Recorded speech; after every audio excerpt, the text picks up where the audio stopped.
একটু ভুলের কারণে নয়, একটু ভুল বোঝাবুঝির কারণে মানুষ তার প্রিয়জনকে হারায়। জীবনে কোনো কিছু শিখতে হয় মাথা নিচু করে, আর বাঁচতে হয় মাথা উঁচু করে। ভালোবাসার মানুষটির অবহেলাই কারোর জীবন ধ্বংস করার জন্য যথেষ্ট।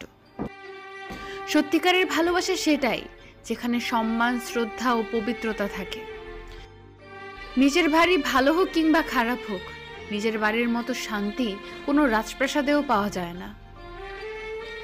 তুমি নেই বলে শহরের এত মানুষের ভিড়ে নিজেকে খুব একা মনে হয়। হারানোর ভয় তো সেই বেশি পায় যে সত্যিকারের ভালোবাসে। আগের মতো সবকিছুই আছে, আমিও আছি, তুমিও আছো, কিন্তু নেই সেই আগের মতো ভালোবাসা। না পাওয়া কিছুর জন্য কষ্ট হয় না, কষ্ট হয় পেয়ে হারানোর জন্য। আমার কষ্টটা যদি তুমি সত্যিই বুঝতে, তাহলে এভাবে আমাকে কষ্ট দিতে না। হয়তো কখনো একদিন তুমিও জানবে আমি জন্মেছিলাম শুধু তোমার জন্য।